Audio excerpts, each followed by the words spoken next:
Magandang araw mga repa. Gagawa na naman tayo ng video. So, tong video na to is about sa focus. So, may nakita kasi akong comment paano ba mag-focus? Kasi tong na to, tong approach na to is overall to gagawin mo. Makakapag-focus ka kung aalisin mo yung mga brainwashing and conditioning.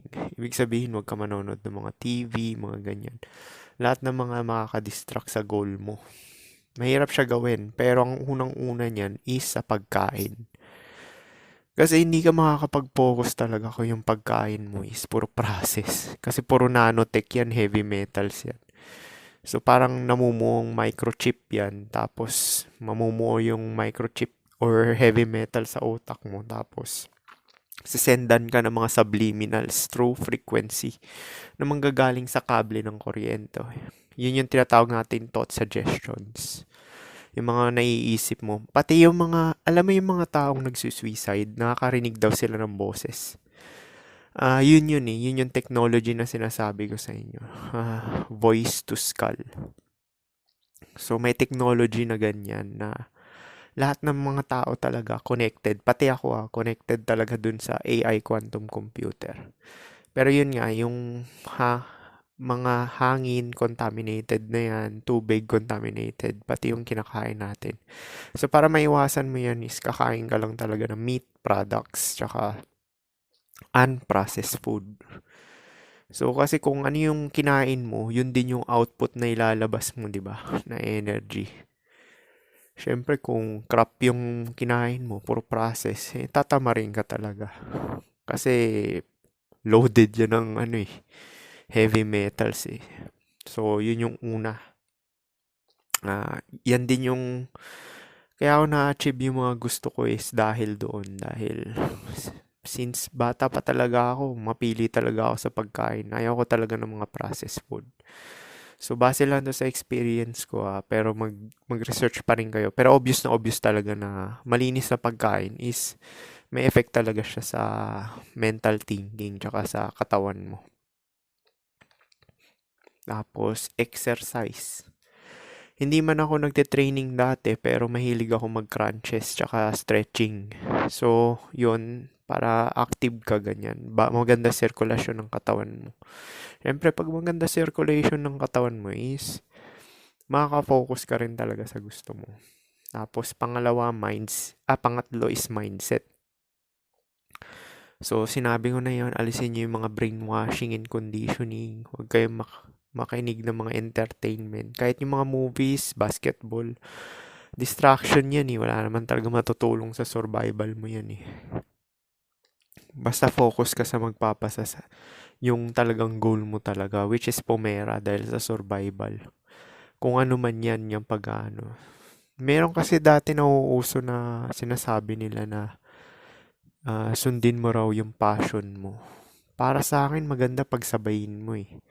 Kasi dati, sa generation ko, uso kasi na yung mga banda-banda, yung mga Bamboo, River Maya, yan sila Rico Blanco, mga ganyan. Juan, Franco, so sponge cola, mayonnaise. Yan yung uso nung sa kapanahunan ko. May mga concert sa eskwelahan sa U-Belt. Kasi sa U-Belt ako nag-aaral eh. So, dati, pangarap ko rin dati na sumali sa banda. So, habang nag-nursing ako nun, kukwentuhan ko lang kayo na ito. Pinagsabay ko yan eh. Kasi, hindi rin ako naniniwala sa sundin mo yung passion mo. Kasi, trinay ko na yun eh. Nag-apply ako ng mga banda, ganyan. Ina-applyan ko vocalista tsaka bassist. Magpe-play ng bass. So, siguro mga nakatatlong apply ako tapos na-reject ako. So, hindi para sa akin, nag-move on na ako nun. Nakapunta ako ng Bulacan, tapos saan pa ba? Quezon City, Santa Mesa, yun. Yung mga in-applyan ko. Kasi uso pa dati sa online yung mga naghahanap ng kabanda. So, yun yung inano ko dati. So, gusto ko pagsabayin din talaga na Tapos sinabay ko na rin yung pambababae nun. Kasi dati hindi pa ganong rampant yung online eh. Mga tao dati is talagang ganyan. Yung ginagawa ni Koy Koy, grind talaga kung ano yung gusto mo. So pagsasabayin mo rin talaga na ano. Ngayon kasi maganda na nga ngayon sa Gen Z kasi pwede kang maging FB influencer eh. Magkaroon ka lang ng big break. Si Boy Dila nga, 'di ba, yung sa San Juan yun na masa. Vlogger na siya ngayon. Dadami na pera nun. Kung gagalingan niya. So yun yun. 'Di ba sinasabi na sundin passion?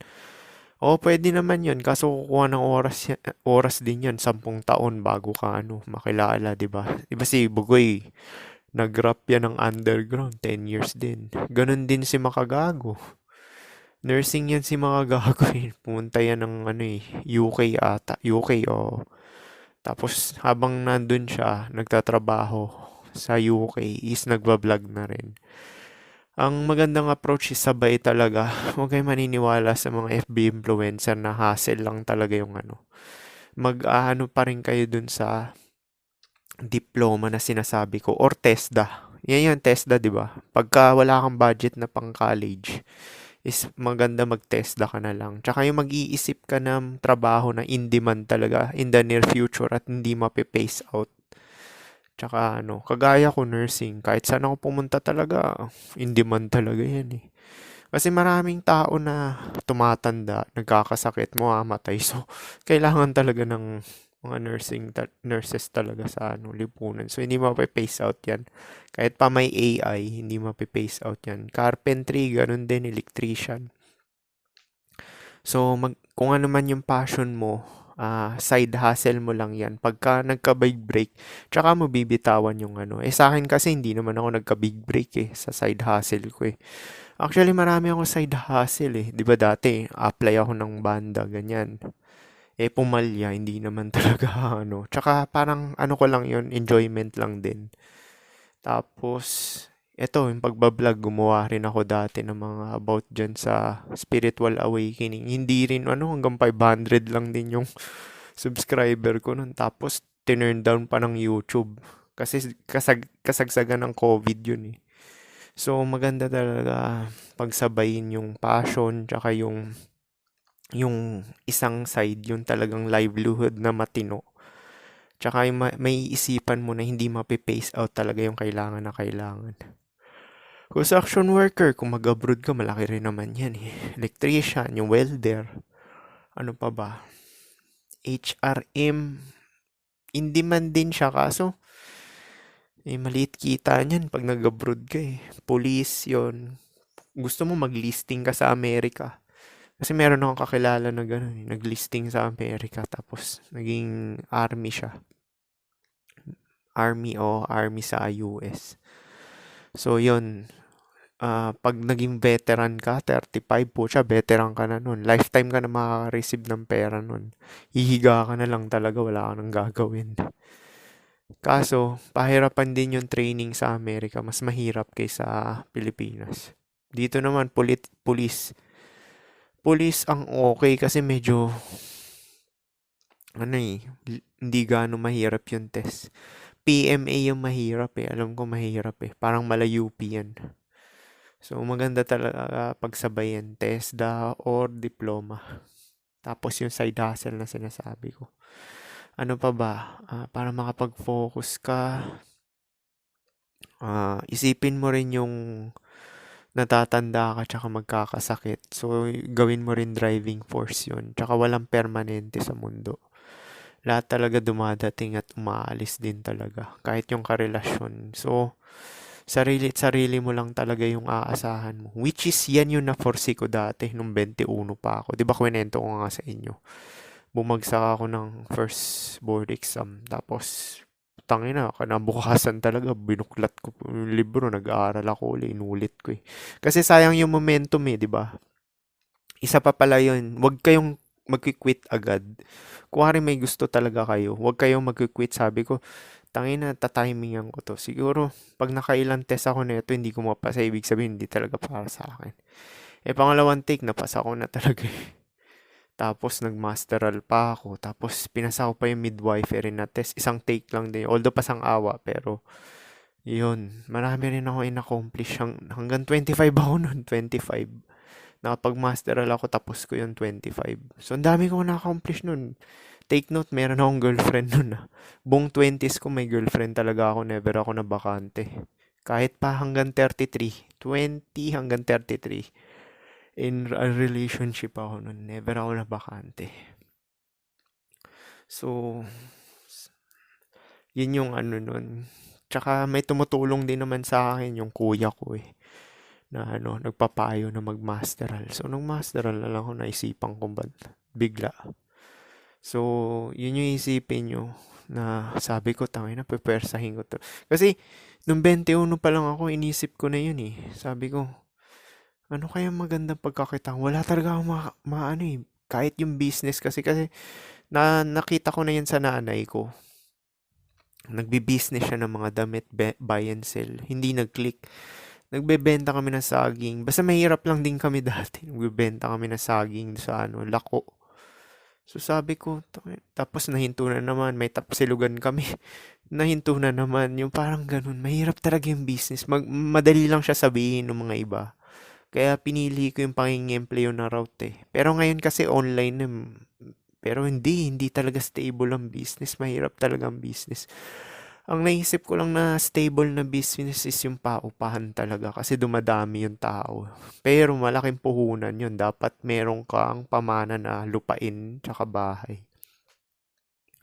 So, isa rin yun. Meron kasi akong aasahan kaya medyo kampante ako. Pero hindi ko inasa kasi nga, sabi ko, baka ibenta to ng parents ko. Tangina, di kawawa ako. Kaya pinersa ko rin talaga yun. So, bata pa lang talaga ako. Namulat na rin ako sa sa realidad talaga na wala kang aasahan din talaga kundi sarili mo lang talaga. Kasi nakikita ko sa parents ko yan, yung kayod talaga nila. Tapos nanay ko naglalaba pa. Sa kanya lahat dahil nga housewife lang siya, di ba? Tatay ko yung nag-ano. So yun na para makapag-focus ka is isipin mo yung mawawala yung parents mo, maghiwalay kayo ng landas ng kapatid mo. So, aasahan mo lang talaga sa survival mo, yung sarili mo lang talaga. Tsaka marami kang plano. Pag nag-fail yung plan A mo, may plan B ka. Na multiple options talaga na hindi ka talaga ano. Kaya nga sinasabi ko sa inyo maganda sabay eh. Tapos sabay ngayon kasi mga average looking tsaka pangit, mahirapan magka-girlfriend yan ngayon dahil sa online effect eh. Tumataas na yung expectation. Plus, yung mga sub-5 pa ng mga Gen Z na papouch ng kagaya ko. Mga matatandang pogi, di ba? So, marami, medyo tira-tira na talaga mga babae ngayon, promise. So, hindi na siya worth it. Hindi na siya worth it. Kaya mas maganda talaga mag-focus ka na lang talaga sa pera. Tapos mag-pro ka na lang. Yun yung advice ko sa mga Gen Z ngayon ah. Kasi nag-updated din naman ako dahil nga nakikita ko yung mga perspective ng mga ano dahil nga sa syempre bukas na yung mata ko, 'di ba? Nakikita ko na yung base sa nangyayari. 'Di ba 3 months ago sinasabi ko date pro. Eh putya ngayon after pa nga lang ng ilang buwan yung mga manosphere nga nagsasuggest na rin na mag-pro na rin. Merong mga American talaga na nakita ko na ah incel sila, as in virgin pa talaga, 25. Nagbayad na lang din talaga para ano, dun din yung route nila, napilitan talaga sila na blackpill sila ng buhay. Kasi nga, ayaw na rin talaga ng babae na makipagrelasyon sa mga ano talaga, mga average. Saka sila na yung malaki talaga kumita kaysa sa mga lalaki. Eh ngayon nga, malalakas na loob ng babae kasi nga, maraming lalaking drought eh. So talagang nagpo-pro na yung mga babae talaga, yung karamihan. Lalo na yung mga dyan sa Pilipinas, uso na yun. Salat kasi dyan eh, marami mga babae na naging single mother, tapos sa hirap ng buhay, paycheck to paycheck. Siyempre, kailangan nilang sumideline. Tawag doon sideline eh. Panahon pa yan ng nanay ko, tawag nila dyan sideline. Kaya nakwento na rin yan ng nanay ko eh. May mga kakilala siya na sumasideline din talaga, kapitbahay, ganyan. So, hindi lang ngayon sa Gen Z yan na may sumasideline talaga. Uso na yan dati pa. Although, illegal naman talaga sa Pilipinas yung pagpupro, pero million tayo, 100 plus million tayo eh. So, mahirap talaga matrack ng gobyerno yan. Yung illegal na yan. Dito, legal yan dito eh. Pero dito, wala ganong pumapatol sa pro dito kasi nga, kahit na drought yung mga lalaki, wala na rin pakialam yung lalaki rin dito eh. Kasi nga, puro rejection naman din sila dito. Tsaka mahirap makahanap ng babae dito na na hindi mataas standards. So, yung mga lalaki dito is nagquiquit na lang, di na nagtatrabaho. Mostly yung iba na talagang hindi nakapagtapos ng diploma. So, kasi pwede sila umasa sa gobyerno eh. Yun nga lang, tipid sila sa pagkain. Kagaya nga yung kwento ko sa inyo sa flat, di ba? Di nilayas siya dahil, hindi rin advisable na ganun na sa bahay ka lang kasi tawag doon fast life. Ibig sabihin, gagawin mo yung mga kakain ka ng, pag ganyan kasi, mapapakain ka ng processed food, iinom ka, maninigarilyo ka. Kasi nga cope nga eh, dahil may oras ka pa, dahil buhay ka, di ba? Mostly naman walang trabaho, ganun. Tapos, nag-exercise sila panandalian, hindi naman sila dedicated. Tapos, mangyayari is ganun din, babalik din sa dating Tsaka hindi naman mga bukas mata niya mga yan eh, mga tulog yung mga tao na yan. So, mostly niyan, nagpa-function sa kanila is yung carnal, worldly desires nila. Which is hindi nila kayang kontrolin yun. Buti na lang, kahit bago pa ako spiritually awake, ibig sabihin, mapakawalan yung consciousness mo. Spiritual awakening tawag nila dun, di ba? Ibig sabihin, nagising yung spirit mo. Tapos yun yung nag-took over ng utak mo. So, mas lalo ako nakaka-focus ngayon kasi present lang talaga utak mo. Wala na mga papasok talaga ng mga mind chatter talaga. Which is yun talaga yung program ng talaga utak. Ibig sabihin yung spirit na nag-took over. So, kung nung kabataan ko, medyo nakokontrol ko pa yung mga ganyan. Pero ngayon, mas control ko na talaga dahil spiritually awake na ako. Isa pa rin yun, pwede nyo ring tahakin yung sinabi ko, pakawalan nyo yung spirit nyo or mag-unplug kayo sa matrix, which is magagawa nyo lang yan, mag-turn off up kayo ng 30 days and 30 nights, no? Pero hindi ko advisable, mas maganda gawin yung 2 months kasi hindi naman sa everyday na meditation mabubuksan third eye nyo eh. Kung lang talaga kayo mas dedicated kayo dun sa kasi simula ganun 31 nagkaroon ng spiritual awakening tapos pinersa ko rin yung pag-abroad dito eh. Ganon din yun po siya yung OET na test. Nakatatlo ako nun, clubbing ako nun, tatlo. Dito kasi sa bansa na to, pwede tatlong take. So, sinasabi nyo, kasi hindi ko talaga interest talaga tong na to eh. Pero pinipwersa ko siya. Yun lang maganda sa akin talaga. Although, hindi ako interested sa isang bagay, pero pinipwersa ko siya. Para talagang kasi kailangan eh. Pera talaga eh. Pera talaga yung eh. Ganun ako ka-dedicated dati. Kahit na hindi ako interested, pinipwersa ko siya. Kasi nga, wala kang aasahan talaga. Sarili mo lang talaga eh. Naisip ko na yan, 21 pa lang ako. Tsaka yung mag-abroad ako nun, 31 ako nun. 30 ako nun eh. O, 30. 29 pa nga lang eh. O, 29.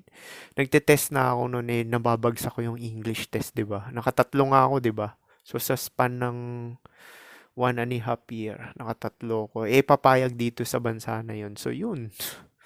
Tapos yung mga English, medyo yung English ko hindi maganda.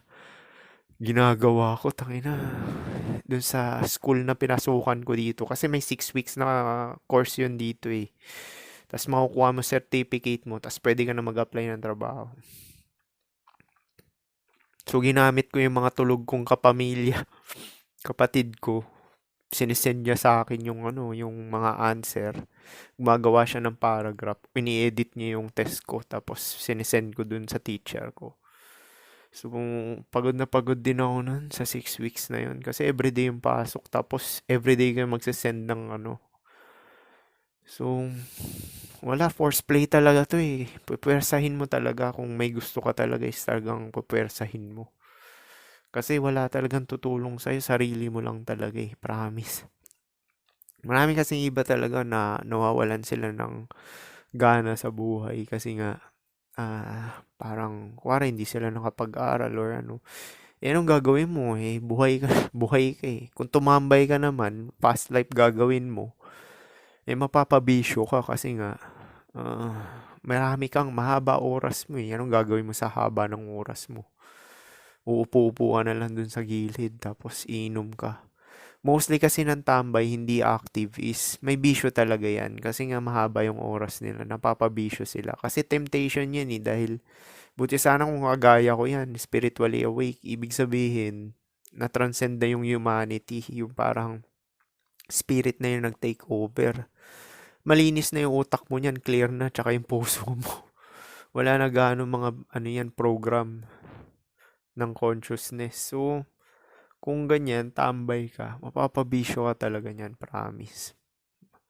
Parang yung mga kaibigan kong tambay, di ba? Kasi may mga kaibigan din akong tambay. Nagdodroga sila, tapos umiinom parati. Tapos pa-sideline lang sila kasi may inaasahan sila na kapatid tsaka kapamilya. Eh puta, hindi nila naisip na mamamatay yun eh. Parang yung nangyari sa kaibigan kong tambay.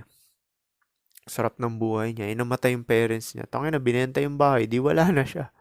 Tapos, ano, todo kayod siya ngayon dahil may 2 anak siya eh. Iniwan pa sa kanya yung anak. Yun yung kinikwento ko sa inyo dati na ano eh, nananahimik siya tapos ginawa ng move ng babae tapos nagkaanak siya doon.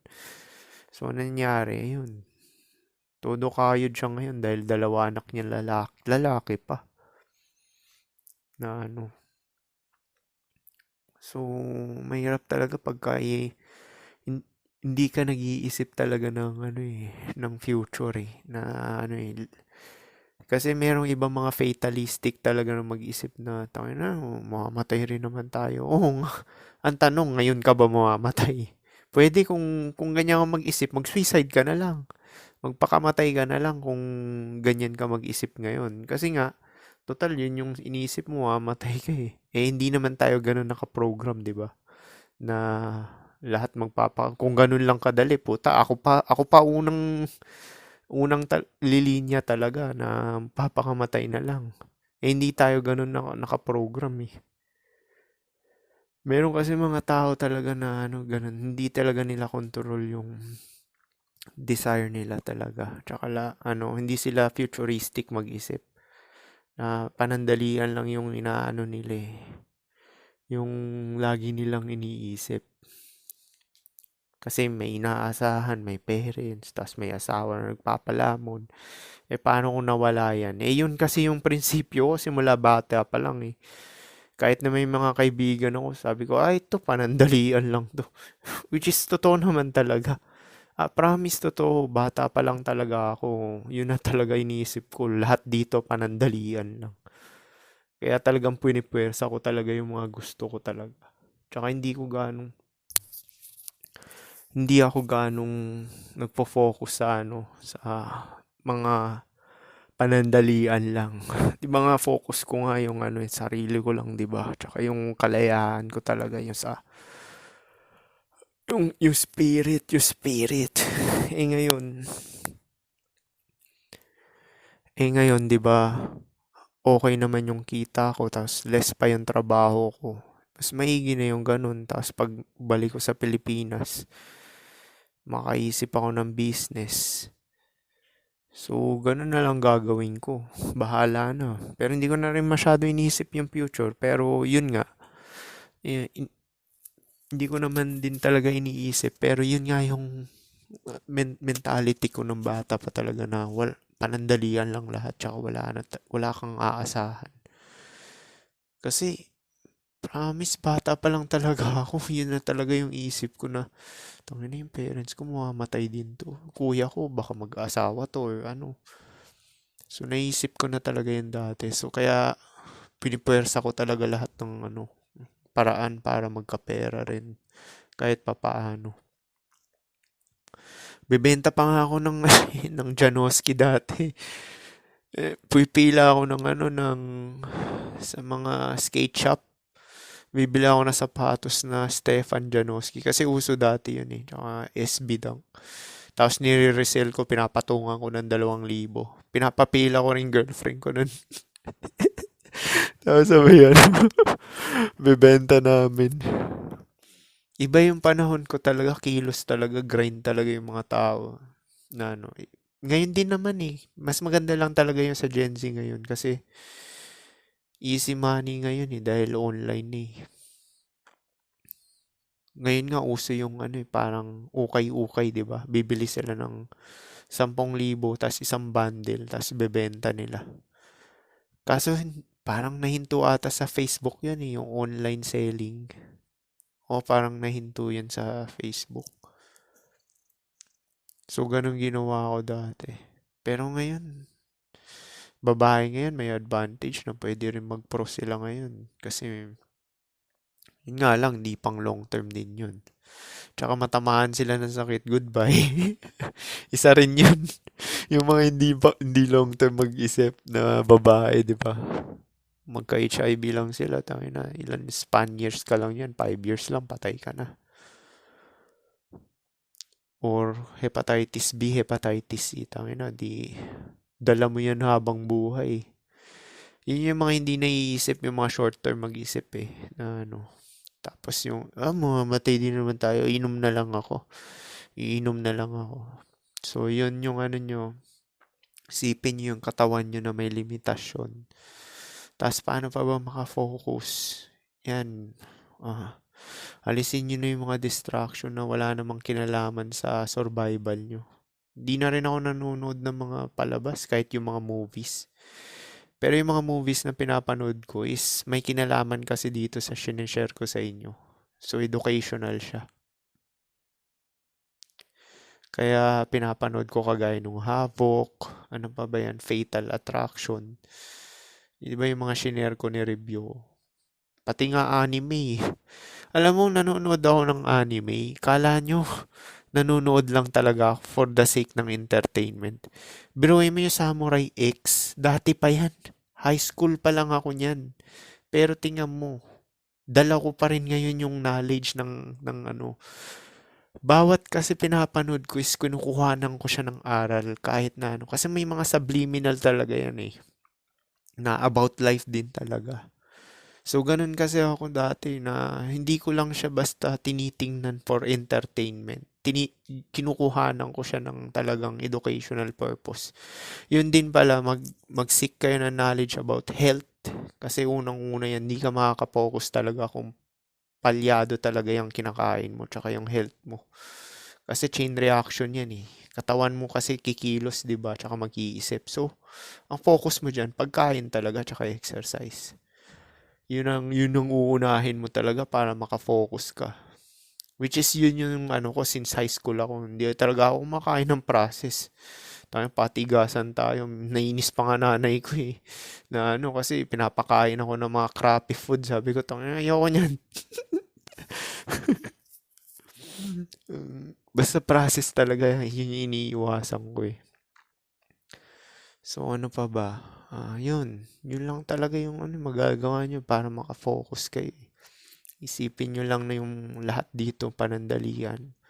Tapos ima-maximize nyo lang kung ano yung meron kayo din. Kasi, syempre, yung mga inaasam mo na cope, which is lahat naman talaga cope, wala ka pa niyan eh. Maging kontento ka na lang muna sa meron kahit i-maximize mo yan kung ano yung meron ka. Tapos, yun pa rin yung black pill approach. Maging presentable at malinis. Siyempre kung bagong gupit ka, fresh ka, malaking factor na rin yan kasi confident ka dahil malinis ka at presentable. Kaya nga kahit nandito lang ako sa bahay, talagang sharp din yung sinusuot ko eh. Nagsusuot ako ng mga komportable talaga, puro cotton. Cotton na damit, di ako nagsusuot ng polyester na talagang maano sa katawan. Kasi yun din eh, kailangan mo ng komportable rin na ano, sa katawan. So, ang focus din talaga mismo talaga is sa katawan mo lang din talaga lahat. So, isipin nyo, paano makafocus sa gusto mong gawin sa buhay? Focus nyo sa katawan nyo. Presentable at malinis. Isip, bago yung mindset, di ba? Kasi hindi mo naman, katawan mismo talagang, una talagang focus mo bago mindset. Kasi, yung mindset, paano ka makakaisip na matino kung kinakain mo, process talaga, hindi ka nag-exercise. Circulation mo. Yung nofap, di nga rin ako nagno-nofap. Everyday pa nga ako eh. Kalokohan yan. Tayo pag nagno-nofap ka, mas lalo kang hindi makaka-focus kasi yung itlog mo, no? Nagwawala na. Nagwawala na yung itlog mo. Hindi ako naniniwala dyan sa nofap na yan. Kalokohan yan. Makakapag nofap ka na lang kung mataas estrogen mo eh, which is wala ka na talagang gana. Parang tawag doon, ano? Involuntary. Yun, involuntary. Involuntary nofap. Isa na rin yun. Kaya rin dito sa West din kasi wala nang gana rin yung mga lalaki kasi nga mabababa mga testosterone yung mga yan. Isa rin yun. Pag mababa testosterone mo, wala kang driving force din talaga. Magugulat ka. Sa pagkain din yan. Kaya puro estrogenic. Lahat ng processed food, basahin nyo yung ingredients, puro soya nakalagay dyan. Tsaka yung mga cosmetic products, puro mga ano yan, chemicals. So, pag mababa testosterone mo, nasa 20s ka pa lang, magugulat ka kasi meron ako mga naging ex eh.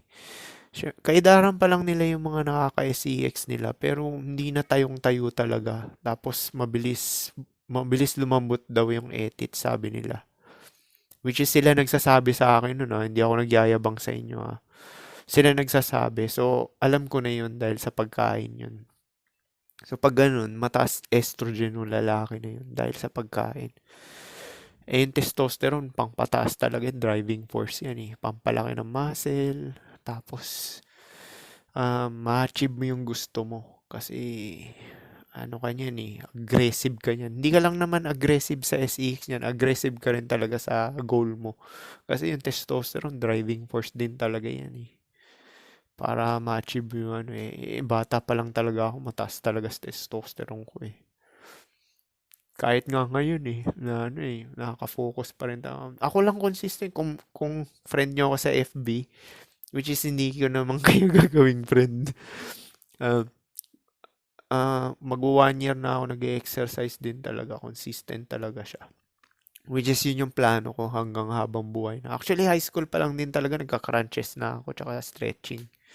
Tsaka active din sa basketball.